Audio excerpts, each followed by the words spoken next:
Shall we turn in our Bibles to the book of Joel?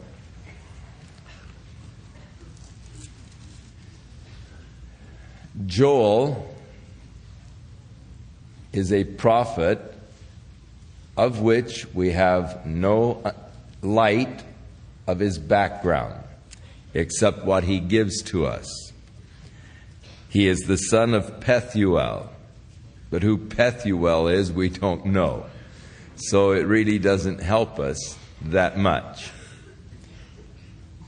Joel was a prophet to Judah, that is the southern kingdom.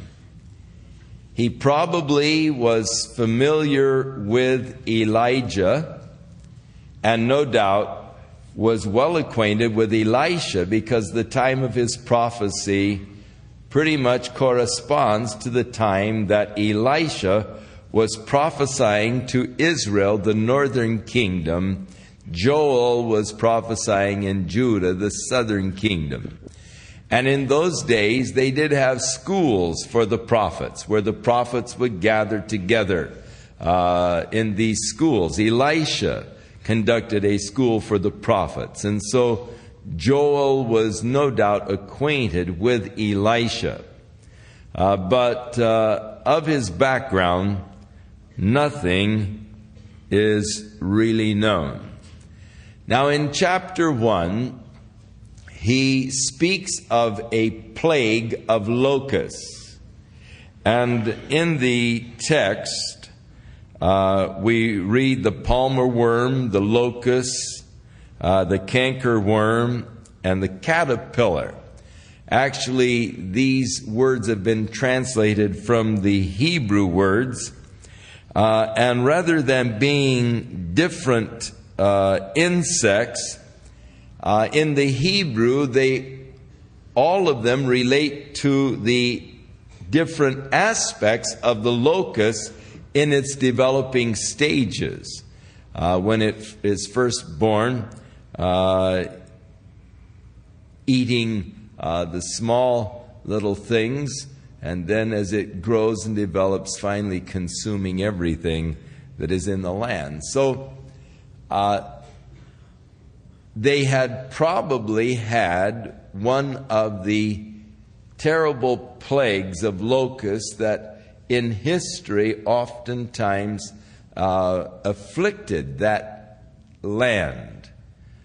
And after this terrible affliction of the locust, Joel speaks, and he takes and likens it unto the coming judgment of God that will be coming upon the land. So in chapter 1, there is an immediate reference to an experience of desolation that the land has just experienced as the result of this plague of locusts.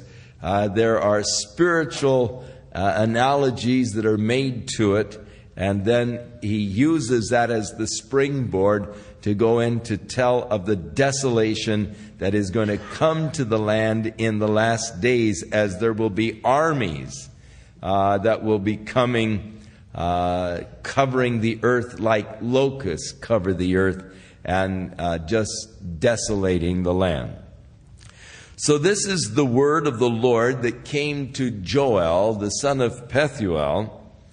Hear this, ye old men, and give ear, all ye inhabitants of the land.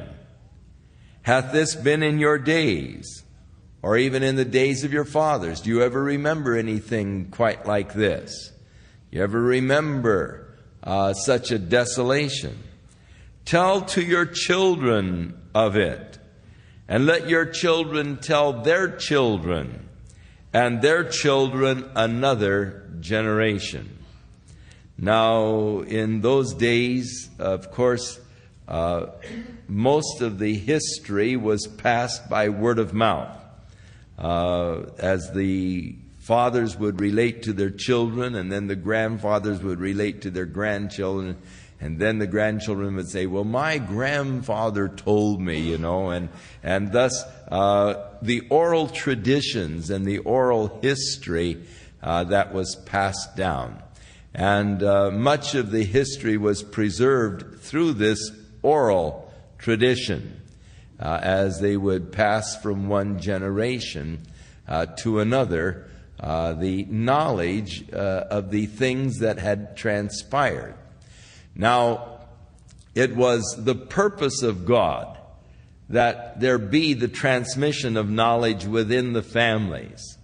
Oftentimes, there were things that were established as memorials, the feast that God had ordered. All of them were for the purpose of remembering their history, to remember the work of God.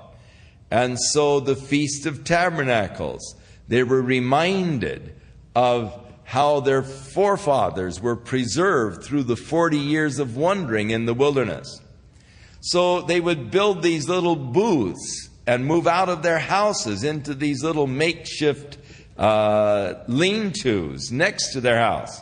And as they were building them, of course, the children would participate. They would go out and gather the palm branches and come dragging the palm branch with their dad. And, Daddy, what are we doing with this, palm branch? Why are we making this little house here? And, of course, the kids would always be excited about making a house to move into. You know how children are on things like that.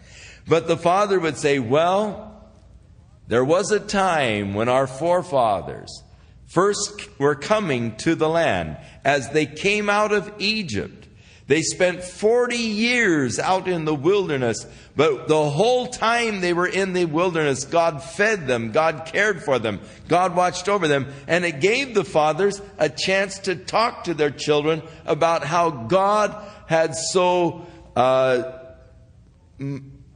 moved in the history of those people.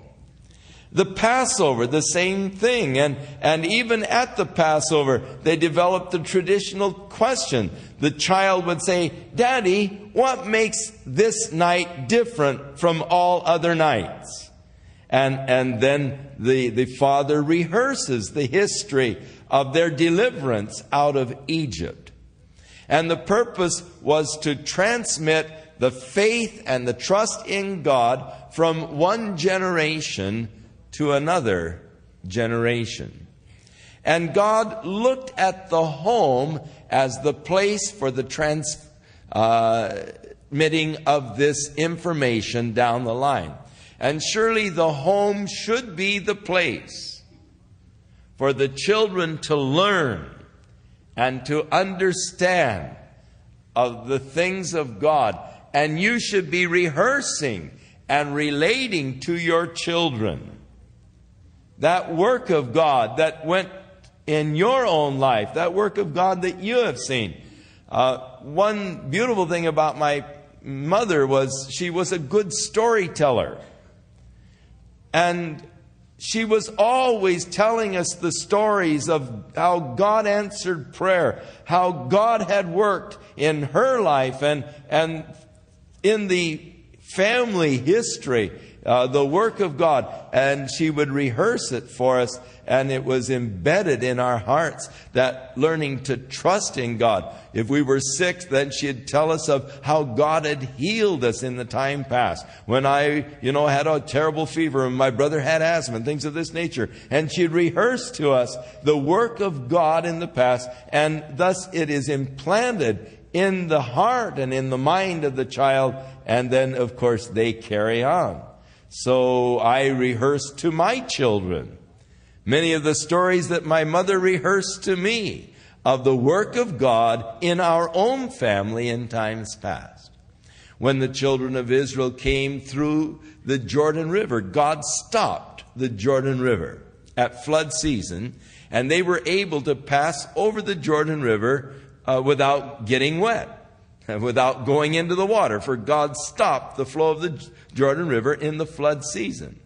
Now, as they came through, they had men from each of the tribes take stones from the bottom of the Jordan River and put a pile of stones on the bank of the river. When they came up out of the river, they laid up this pile of stones. And the purpose was in the future, as you're coming with your children, you're walking along this way, and they see this strange pile of stones. And your children say, "Daddy, what is that pile of stones there?" Then the daddies had the opportunity to tell their children how God had worked a miracle in bringing them into the land. For the Jordan River that they saw then flowing by was stopped, and the people came through on dry land because God stopped the flow to bring them into the land. And they were able to rehearse for their children the things of God. And it is God's purpose that this transmitting of knowledge, the knowledge of Him, should be within the family from generation to generation. So it is our obligation to transmit it to the next generation. And it then becomes their obligation to transmit it to the next generation. And on down the line, this oral tradition and the transmitting of knowledge within the families. Unfortunately, with the advent of radio, much of this transmission was lost. And in my days, the kids were listening to Lux Radio Theater and Gangbusters and all of these radio serials, Little Orphan Annie and Jack Armstrong, the All-American Boy. And the tradition of conversation began to suffer with the advent of radio. And of course, TV almost has devastated the tradition of oral transmission of knowledge. And now the children are entertained by the TV, and there's very little just conversation within the family where you spend a whole evening just sitting and talking, sitting and telling stories, sitting and something vital, I feel, has been lost from the family unit by the invasion in our homes of radio and of television and of these other things that have taken away from the real, honest relating heart to people, and that oral communication and all. And I think that a part of the breakdown of our society is surely traceable to the advent of entertainment in the home by way of radio and television. But Joel encourages this oral transmission of knowledge. Now he begins to tell about this terrible plague. That which the palmer worm hath left, the locust has eaten. And that which the locust has left, the cankerworm has eaten. And that which the cankerworm has left, the caterpillar has eaten. As I said, these Hebrew words are devourer and chewer and all, and they are referring to the stages of the development of the locust. So awake, ye drunkards, weep and howl, all of you drinkers of wine, because of the new wine, for it is cut off from your mouth. So the first people to be affected, evidently the plague began in the fall.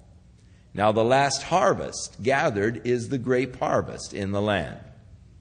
It's the last crop to be harvested. So the plague began at the time of the grape harvest and devoured all of the grapes so that there was no new wine.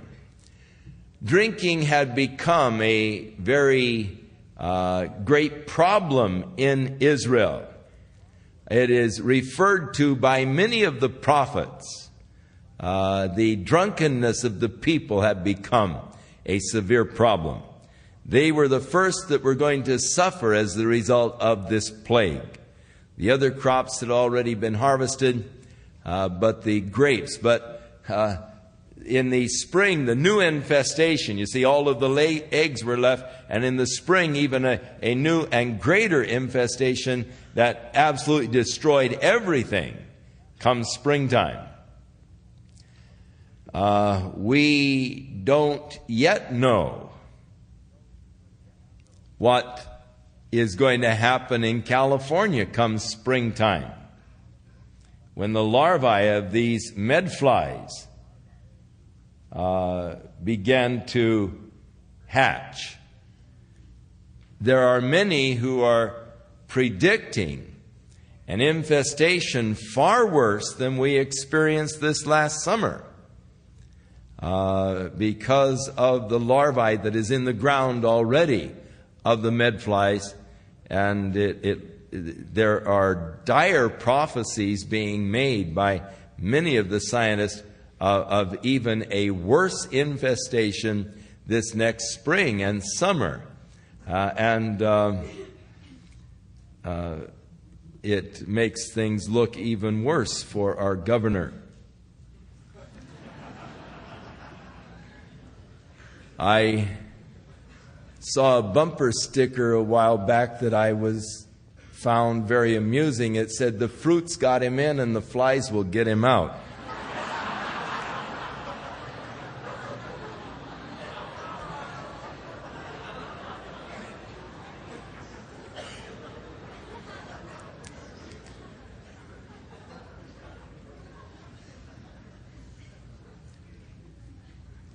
Now the Lord immediately likens this plague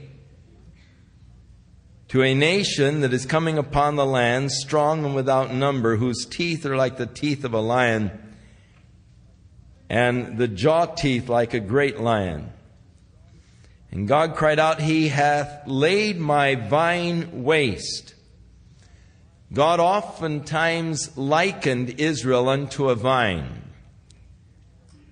Isaiah, the 6th chapter, a whole chapter devoted to God's vineyard, the vine that He planted, hedged it about, put a winepress in and all, and how it failed to bring forth fruit. Jesus said, "I am the vine, ye are the branches. Every branch in me that bringeth forth fruit." And so this likeness of God's people to the vine. But there is also a likeness of Israel to the fig tree. And in the prophecy of Hosea, he likens them to the first ripe of the fig tree in the 9th chapter, the 10th verse.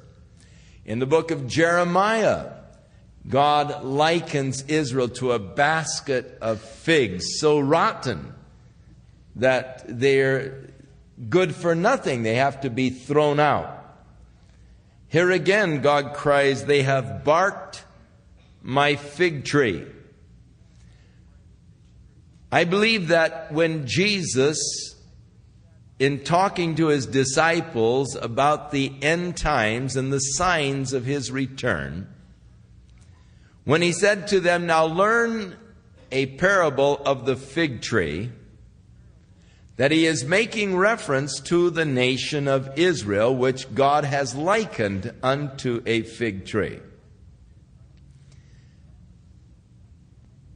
And thus I believe that parable that Jesus made of the fig tree has tremendous significance in this day in which we live, as He said that the sign of the budding of the fig tree would be one of the final signs of the nearness of His return, happening within the generation that sees it bud.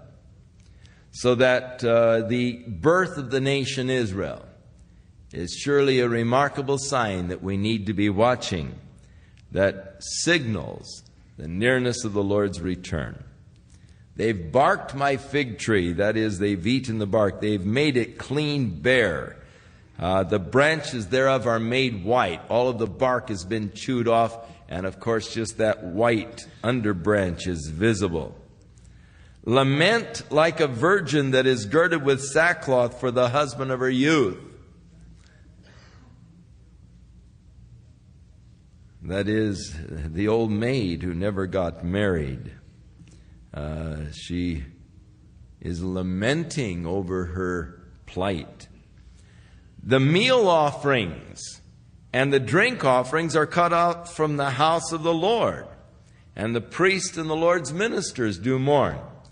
Now the meal offering was where you brought the fine flour, which of course came from the wheat, but the locusts have devoured the wheat fields, so there's no flour to bring an offering unto the Lord. There's no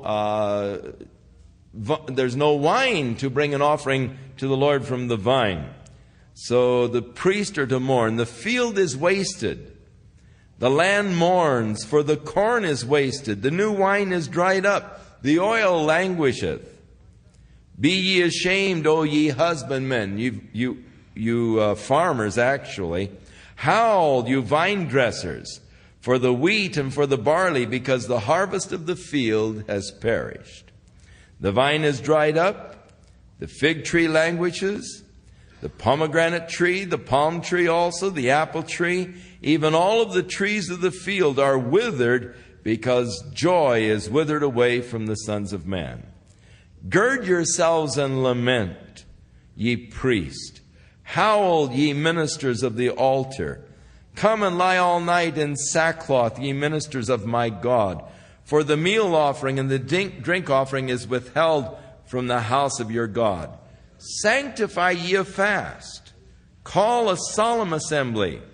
Gather the elders and all the inhabitants of the land into the house of the Lord your God, and cry unto the Lord.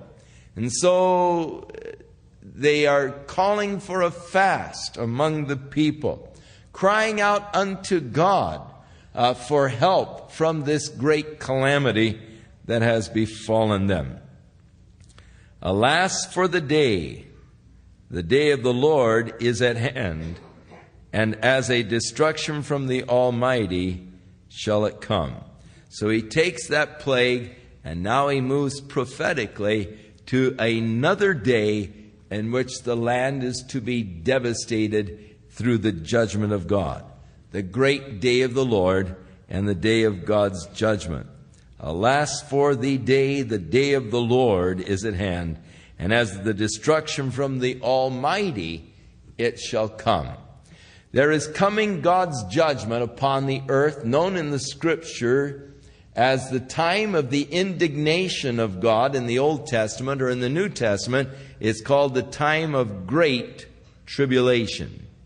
When God is going to judge the earth, when God is going to send plagues upon the earth, when again God is going to devastate the crops, the food supplies, and a famine will persist throughout the entire earth.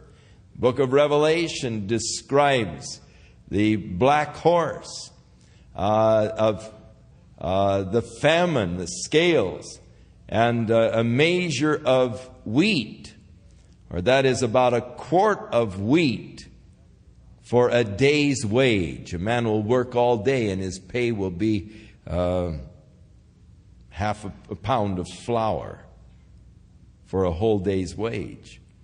And so the terrible devastation that is coming from the Lord. Now, that is something that you need to note. This great tribulation as destruction from the Almighty. There are people who have confused the whole prophetic issue, as they have made the church Israel, and thus they placed the church on the earth during the Great Tribulation. And they use such scriptures as Jesus warning his disciples that they would have tribulation. But there is a vast difference between the tribulation that we experience as God's people and the great tribulation that is coming upon the earth. The basic difference is the origin. The tribulation that you experience as a child of God has its origin in your enemy, Satan. He is the one that brings tribulation upon you in your endeavor to serve the Lord. The great tribulation that is coming comes direct from God. Now, that I am attacked by the enemy, I can well understand. I can accept. But I thank God that even in those attacks from the enemy, I have the power and the strength of the Holy Spirit within me, so that I can overcome through the power of the Spirit within me. However, I cannot accept that God would attack me. Inasmuch as He is my Father, He loves me, I love Him, and there is therefore now no condemnation to those that are in Christ Jesus. So the fact that the great tribulation emanates from God precludes the church being a part of the great tribulation period. It comes as destruction from the Almighty. Is not the meat cut off before our eyes? Yes, joy and gladness from the house of our God. The seed has rotted under the clods. The garners are laid desolate. The barns are broken down, for the corn is withered. How do the beasts groan? The herds of cattle are perplexed, because they have no pasture. Yea, the flocks of sheep are made desolate. O Lord, to Thee will I cry, for the fire hath devoured the pastures of the wilderness, and the flame hath burned all of the trees of the field. The beasts of the field cry also unto Thee, for the rivers of waters are dried up, and the fire hath devoured the pastures of the wilderness. And so we see a land in a very desolate condition. No pasture for the cattle. No crops. They've been destroyed. Now he uses this as the springboard, and he begins to speak now of a yet future day of devastation that is coming from armies that are to invade the land. And in this second chapter, as he describes this invading army, it is interesting to notice the description that he gives, because it is not much of a stretch of the imagination for us to see that he is describing modern warfare. The things that he described were things that were totally unknown and unheard of in his day. But yet there are things that are common in modern warfare. Now, if you were Joel the prophet and God gave you a vision of a battle that would be taking place with modern warfare, but all you knew was a battle with the armies with swords and spears and all, how do you think you could describe a modern battle with helicopter gunships and with the transporting of troops through planes, with paratroopers and so forth? If you had a vision of this kind of a battlefield and tanks, there's the cannons and so forth, the fire and all, how would you describe it? Probably much like Joel did here in chapter. I think he did a tremendously commendable job in describing something he had never dreamed of, and yet the Lord gave him an insight into the battle of the future day. Now, the nation of Israel needed to be established again in order that the prophecies of the last days be fulfilled. Because in the prophecies of the last days, there is that presupposition in all of the prophecies that Israel does exist as a nation again. In fact, not only existing as a nation, but their worship is to be reinstituted. Now, as the nation Israel is to be reborn according to the prophecy, one of the first of the real obstacles that they're going to face will be their immediate surrounding nations, according to the prophecies of Zechariah, when Israel becomes a nation once more. And they did and have faced the opposition from their surrounding neighbors. But then a greater test is going to come. And this will be when Russia invades the Middle East. And in this invasion, God will show His hand strong on behalf of the people, and their eyes will be opened unto God like never before.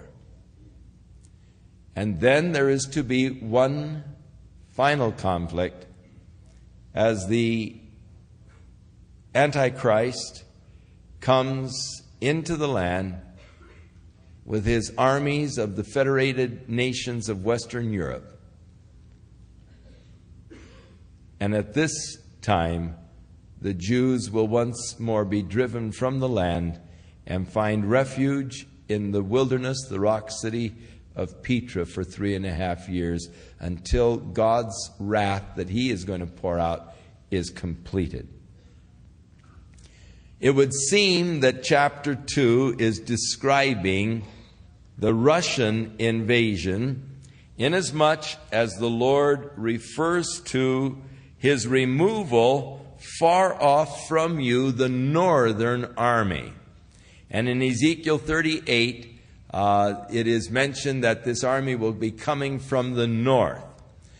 Interesting in the descriptions of Ezekiel as a cloud to cover the land. And Joel also uses the pictures of the clouds and the darkness and so forth that will be created by this invading army. Blow the trumpet in Zion. Sound the alarm in my holy mountain.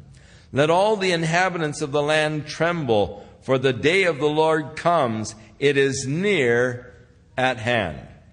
Now, the day of the Lord does encompass a period of time. The great judgment that God is going to bring upon the earth is known as the day of the Lord, the day of His fierce anger.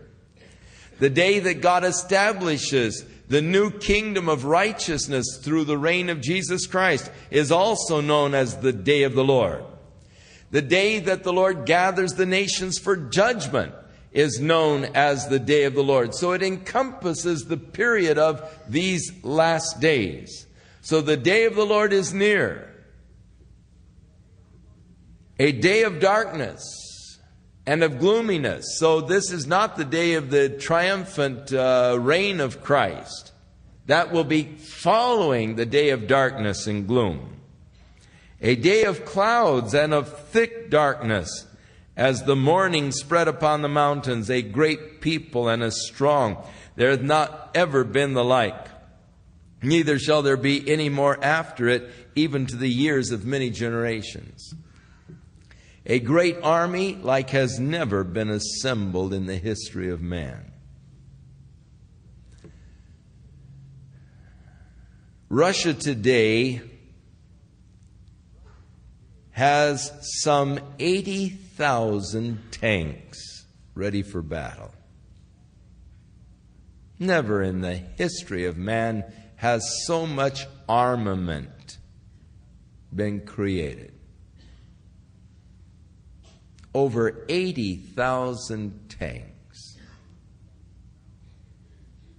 And as he goes on to describe the invasion, surely tanks are involved. A fire devours before them.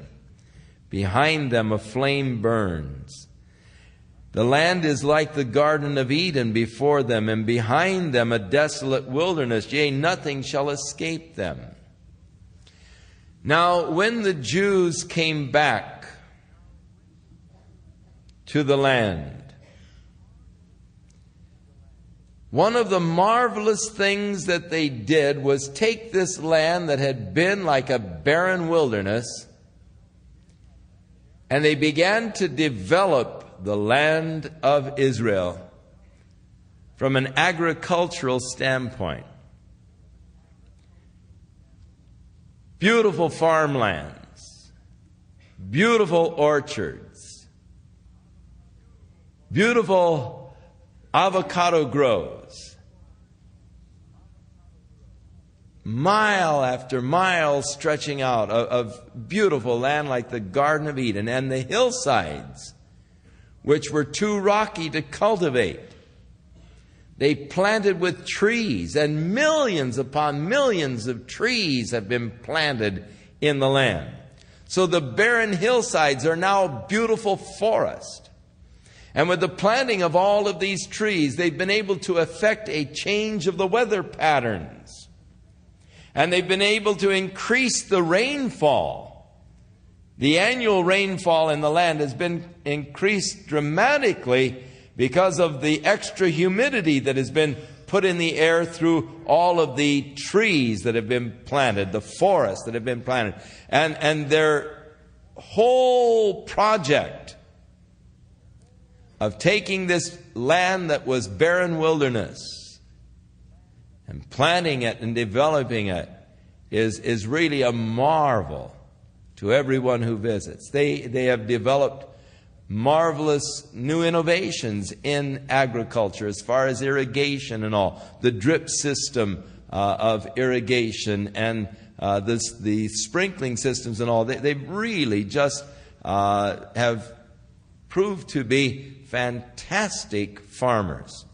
They've transformed the land, and you'll hear the statement quite often, they have made the land like the Garden of Eden.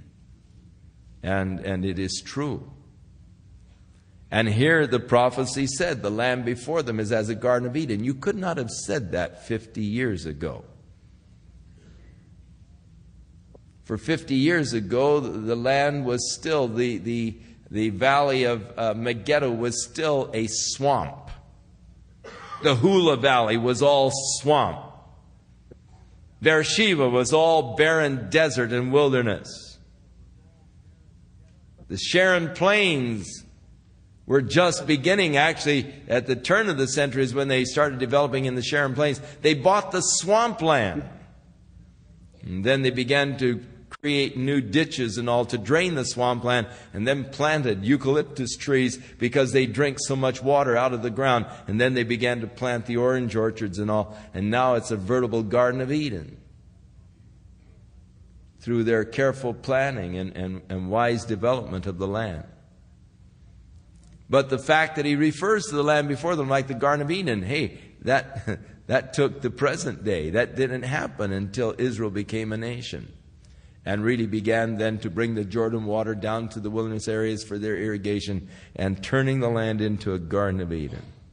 But behind this invading army, it's like a desolate wilderness.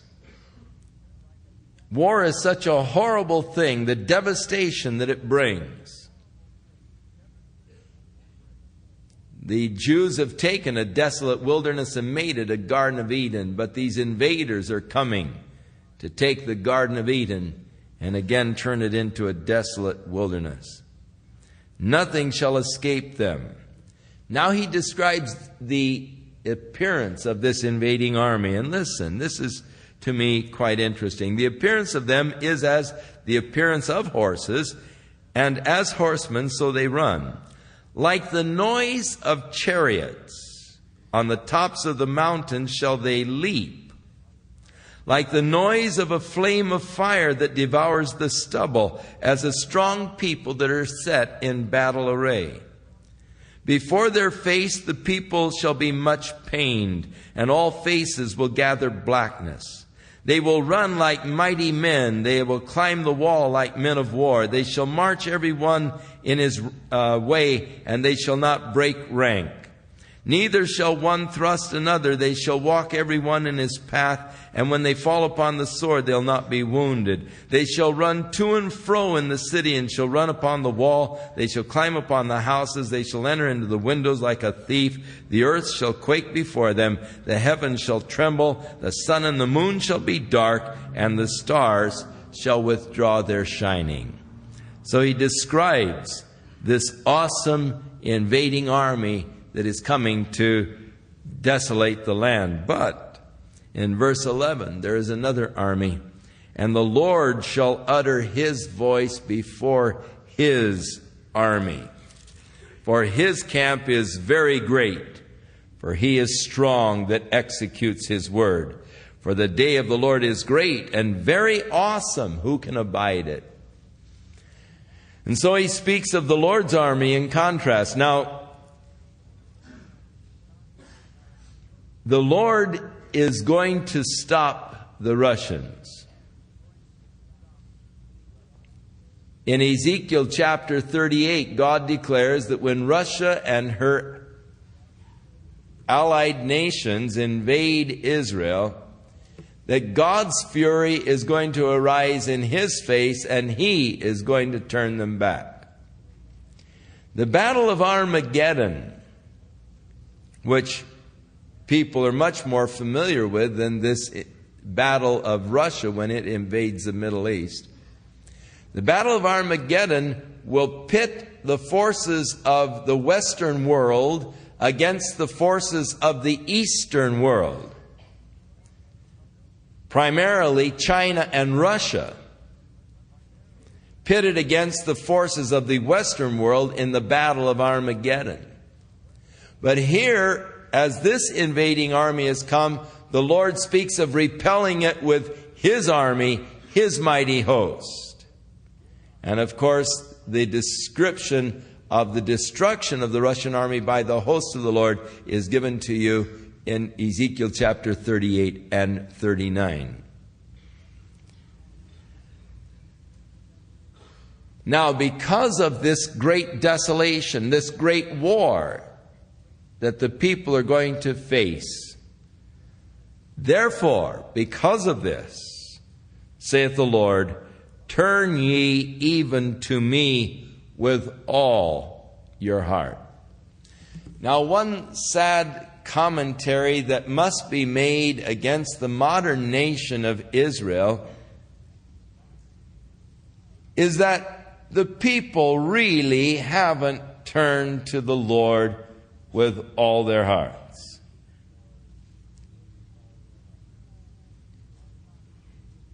The people are not really very religious. It is estimated that less than 10% of the Jews that are in the land are really religious at all. And we have observed this while we were there. Now, they do observe religious observances, that is, the Sabbath day. But so many of the Jews that we've conversed with in Israel claim to be atheists. But though they claim to be atheists, they keep Sabbath and they keep kosher, as far as they will not eat dairy products with meat products. And they're almost insulted when people do.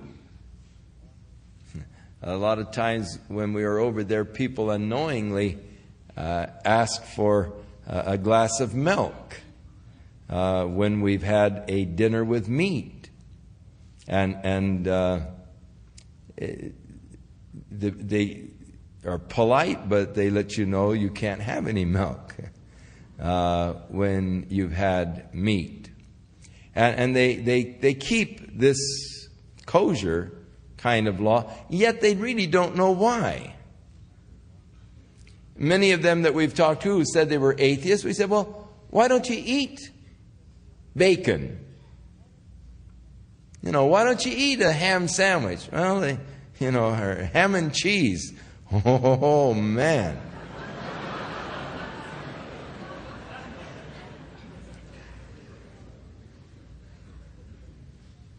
So they are as those that were described in the New Testament. They have a form of godliness, and yet they deny the power of God. They deny God in their lives. But God is calling for them to turn unto Him with their whole heart, with all of your heart. The problem with many people is that they turn to God in a half-hearted way. And this, you might say, is true in Israel. People have turned to God in a half-hearted way. Turn to me, God said, with all your heart. With fasting, weeping, and mourning. That speaks of a real desperation before God.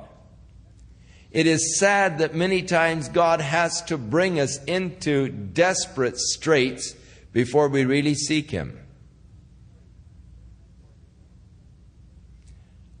There have been only a few times in my life when I was really desperate before God. But I will testify to you, each time I was really desperate before God, God met me in a very dramatic way.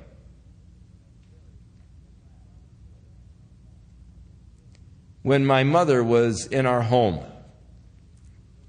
and was dying, this one who had made such a positive input for good in my life, this person who had more influence on my life than perhaps anyone else,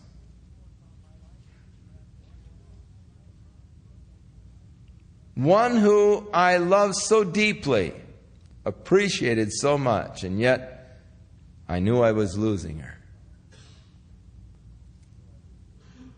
And as she was suffering, in pain almost constantly, one morning as I went into the room, I just became so desperate before God as I saw her in this condition, that I kneeled there at the foot of her bed and just cried out to God with my whole being. And God met me in such a dramatic way as the Lord came and stood right beside me and began to talk to me about myself and about my mother. And even in that same time, He laid His hand upon her and touched her. It was a marvelous experience. But I had been brought to the place of desperation.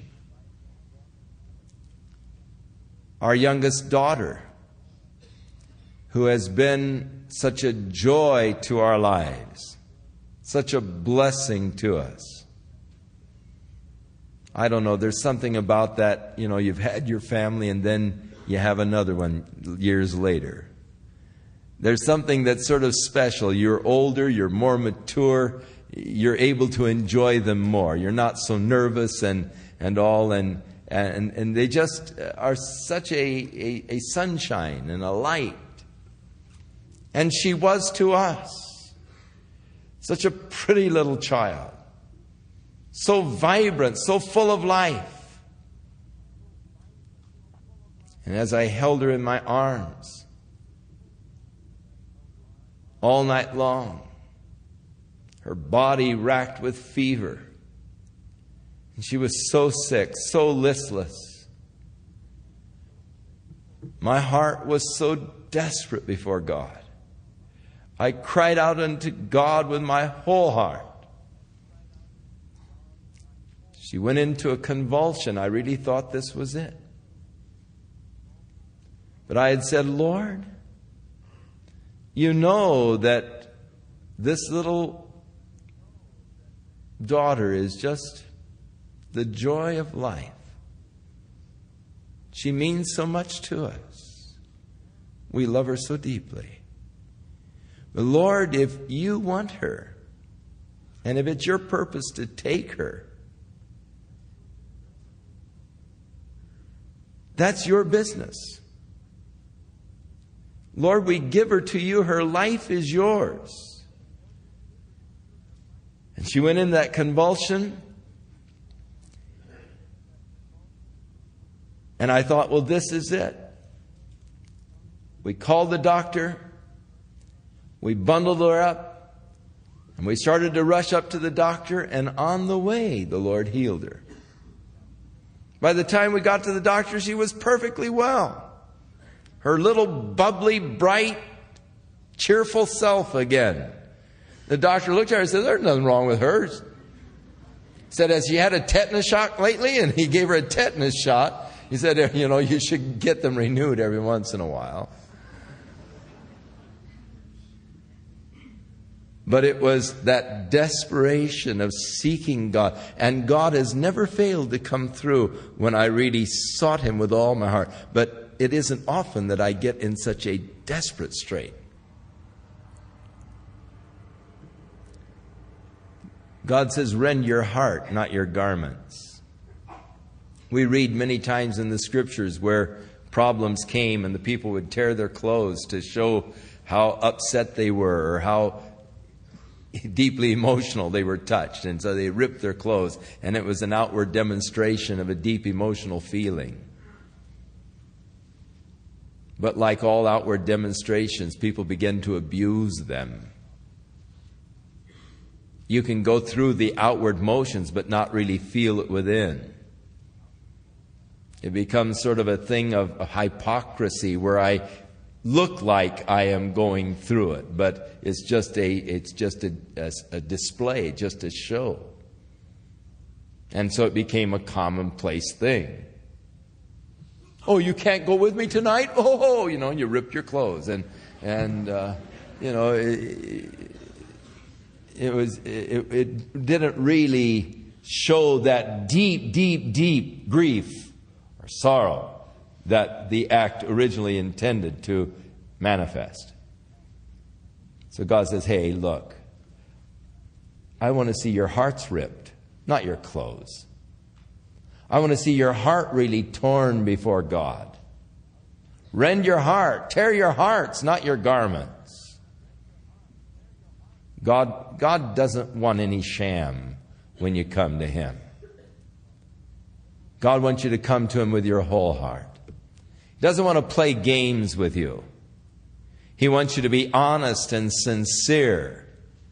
He wants you to rend your heart, not your garments. Turn to the Lord your God. The second call to turn to God. And of course, things are desperate. That's the time to turn to God. Of course, any time's a good time to turn to God, but especially when things are desperate. Turn to God, for God is gracious and God is merciful. That's why we turn to Him. That we might receive His mercy, that we might receive His grace. He is of great kindness. He is slow to anger. And God doesn't like to use judgment to get people's attention. It repents Him of the evil, that is, of the judgment that was necessary to get you to wake up, to get you to turn around, to get your attention. God doesn't like to use harsh means. He only does so because He loves you so much that He can't let you just destroy yourself. So when you are headstrong, going your own path of destruction, God will sometimes use very severe means to stop you and to get your attention. Maybe the death or the illness of someone that is very dear and close to you. God is seeking. God doesn't like to use those means. But unfortunately, many times we are so dull in our spiritual sensitiveness that God has to use stringent measures before we ever respond. It repents him, though. He doesn't like using these kind of measures. Turn to God, for who knows just what God will do in helping you, blessing you. Who knows the blessings that God has in store for your life? Who knows what glorious things God has in mind for you? Surely I never dreamed in my wildest dreams all of the glorious, blessed things God had for my life. Oh, how thankful I am I turned my life over to God. Oh, what a blessing has been mine because I turned my life over to God. Far more than I ever dreamed or thought. Who knows what God has in mind for you? As Dwight Moody was challenged by the statement, "The world has yet to see what God will do through a man who will totally surrender his life to God." Who knows what God wants to do in and through your life? You'll never know until you totally surrender yourself to Him. Turn to God with your whole heart, for who knows just what blessing God may have in mind for you. Blow the trumpet in Zion. Sanctify a fast. Call a solemn assembly of the people.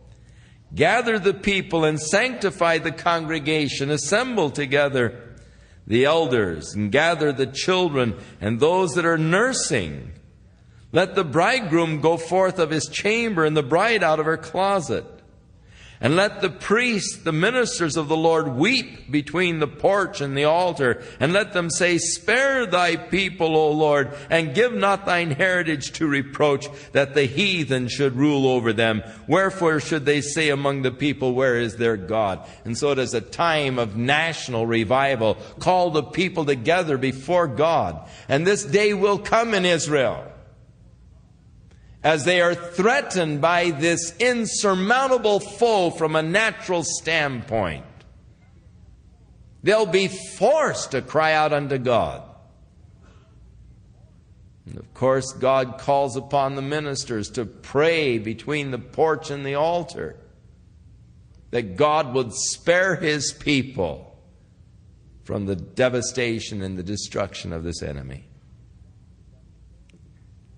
And as a result, the Lord will be jealous for His land and pity His people.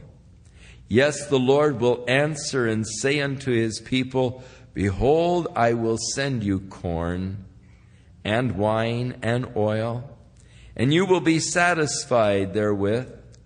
And I will no more make you a reproach among the heathen, but I will remove far off from you the northern army. And I will drive him into a land that is barren and desolate, and with his face toward the east sea, and the hinder part towards the utmost sea. And his smell shall come up, and his ill savor shall come up, because he hath done great things. Fear not, O land, be glad and rejoice, for the Lord will do great things."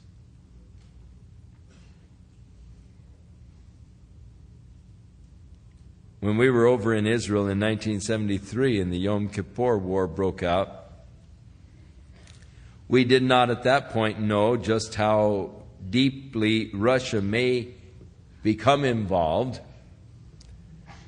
Any one of those skirmishes have the potential of escalating into a full-scale invasion by Russia of the Middle East. 1973 almost did. The Russians were poised to send troops into the Middle East to bring a peace, what they called a peace, but what was really entailed was an invasion of Israel. They were planning that in 1973 when President Nixon called for a worldwide alert of all of our armed forces, and Russia turned back. When we were there in Israel, I felt just as safe as a child in its crib, because I knew that God was going to protect the land. I didn't know about the United States. I sort of felt sorry for you here at home. There may be some stray nuclear weapons sent this direction, but God is going to protect the people, the land, when Russia invades. People say, oh, aren't you afraid to go over there with all the turmoil? I feel safer there than I do walking the streets here. God's watching over that land. God's going to take care of them. Be not afraid. Fear not, O land. Be glad and rejoice, for the Lord will do great things. Be not afraid, ye beasts of the field, for the pastures of the wilderness do spring, for the tree bears her fruit, and the fig tree and the vine do yield their strength. Be glad then, ye children of Zion, and rejoice in the Lord your God, for he hath given you the former rain moderately, and he will cause to come down for you the rain, the former rain and the latter rain in the first month. Now, the interesting thing is that one thing that has happened in Israel is the return of what they call the former and the latter rains. They begin to get their first rain sometime in October, late October, November. And now they are beginning to get good heavy rains in the springtime. And it is causing the land to just produce so abundantly all of the rain that they are now giving. And God promised that he would restore again the former rain and the latter rain, something that the land did not have for over 2,000 years, but now again is experiencing each year. Tell me that God's word isn't true. Tell me that God doesn't know what he's talking about. The evidence is the nation of Israel. All of the evidence anybody would ever need. The floors shall be full of wheat. The vats shall overflow with wine and oil. And I will restore to you the years that the locust has eaten, the cankerworm, the caterpillar, the palmer worm, my great army which I sent among you. God's promise of the restoration of the years that were destroyed when they were away from God. You know, this is what the prophet was saying. God is gracious. God is merciful. It's tragic what we do with our lives. I think one of the saddest things in the world is wasted potential. I see young people with such tremendous potential. Good minds, good personalities, talented. And I see them just wasting their lives, doing such foolish things, doing things that for years they will suffer the consequences. And I think of the wasted potential, and I think that that's one of the greatest tragedies of our day, are the lives, the wasted potential of lives. Today when we got home from church, we looked out the window, and in the schoolyard behind us we saw these young boys on their bicycles. Little boys, 10, 11 years old. And they looked up and they saw my wife looking at them out the window, and so they sort of ducked aside because they had just struck a match, and Kay said, "Those little kids are getting ready to smoke marijuana." And sure enough, in a moment, the old smell, came in the window, and So I went down and I said to the kids, hey, don't appreciate that around here. But I looked at these little kids and I thought, oh, how sad, how tragic that on a Sunday afternoon, these little tiny boys have nothing better to do than to get a joint and get loaded. What a waste of life. I've seen just too many people with altered personalities and diminished capacities as a result of smoking marijuana. To think that here they are starting so young and a pattern that can just diminish their entire future, the capacity for the future. Don't tell me it isn't habit forming. I've met too many who can't quit. Don't tell me it doesn't alter the personality. I've met too many altered personalities. I've observed too many people who they are not aware that their personality is altered. But it's obvious to anyone standing apart and looking at them. They still think they're cool. They still think that they're handling things. They still think that everything is all right. But they have an altered personality. Very observable to someone on the outside. And I think of wasted potential, wasted life. How tragic it is. But then, the glorious gospel that we have. God restores to a person those wasted years. That's so beautiful. Therein is the grace of God. I look at so many of the young men who are in the ministry today who began that path of wasted lives. I think of Mike McIntosh down there in San Diego. When Mike first came, he was so spaced out. He had so destroyed his brain with acid and speed that I wondered if Mike would ever be normal. He went around for over 6 months in a paranoid state. He thought that someone was holding a .45 and pulling the trigger, and he heard the sound of the explosion of the gun for 6 months. So spacey. I wondered, will Mike ever recover? And I saw a handsome young man. And I thought, oh, what a wasted life. Clever young man. Personable young man, but destroyed himself. But then we saw the work of God, and we saw God begin to restore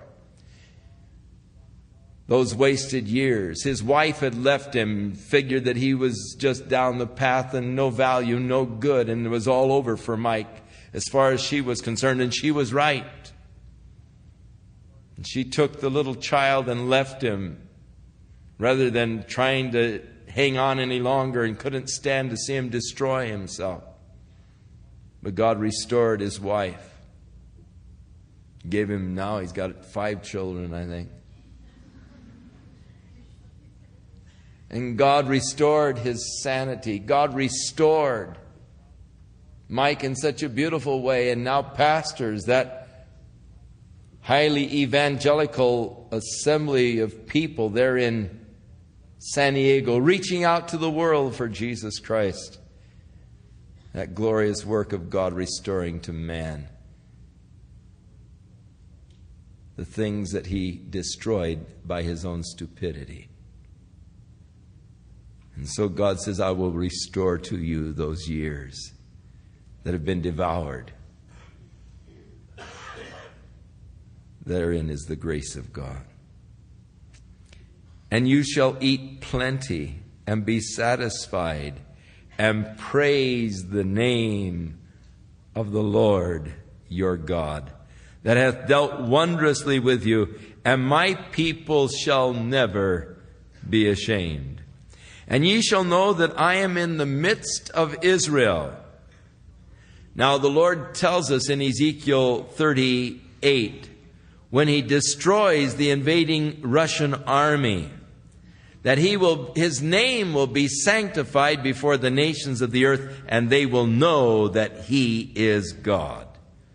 And they will know that God will fight and does fight for his people Israel.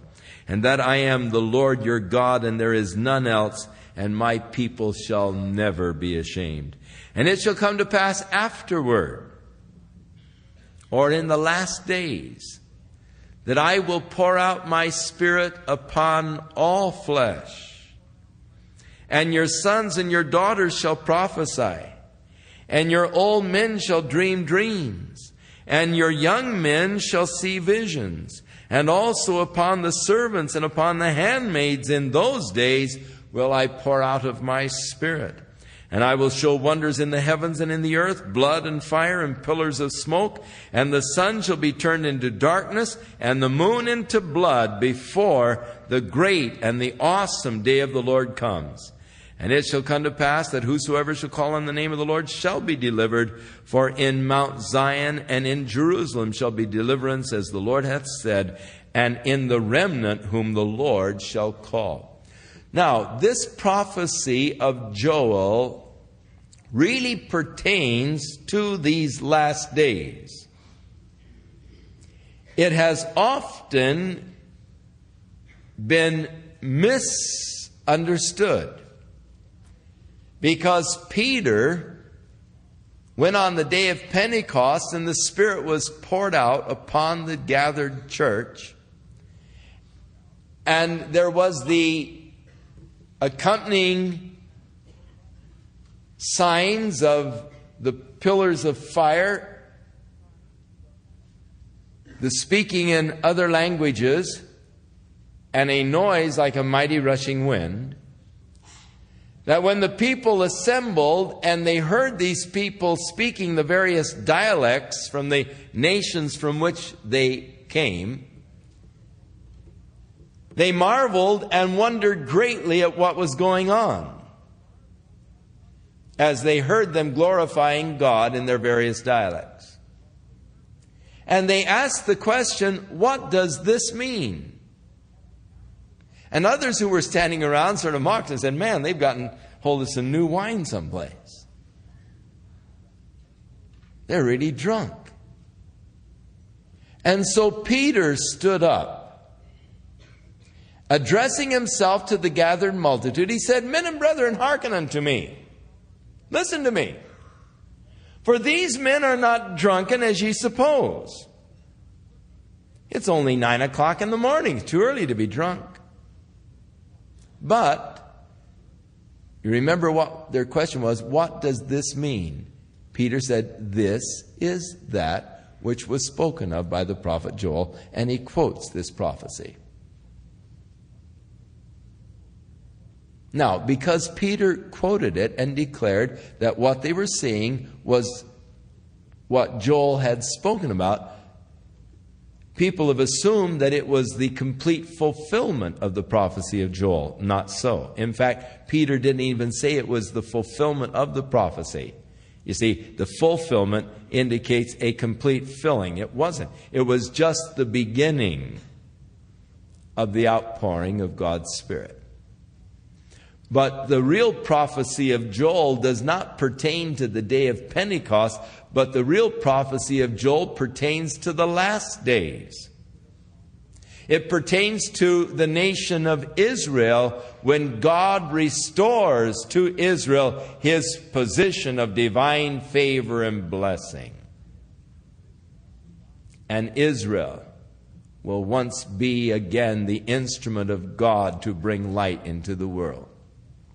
And it shall come to pass afterward, after Israel is restored, none of them are ashamed, that God will pour out his Spirit upon all flesh. Your sons and daughters shall prophesy. Your old men shall dream dreams. Your young men shall see visions. And upon my servants and handmaidens will I pour out of my Spirit. And I will show wonders. And of course the Bible speaks of these wonders that will happen in the great tribulation. The wonders in the heaven. The sun darkened, the moon turned to blood. These are referred to by Jesus as a part of the period of the Great Tribulation. And these things will all happen before the great and awesome day of the Lord comes. That is the day of the glorious return of Jesus Christ in power and glory.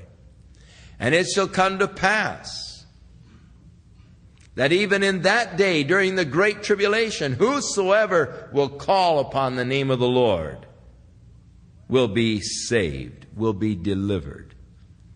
For in Mount Zion and in Jerusalem shall be deliverance, as the Lord hath said, and in the remnant, God's faithful remnant, whom the Lord will call.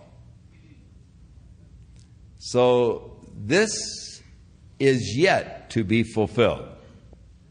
It is a prophecy that is yet future, and its real fulfillment is yet to take place.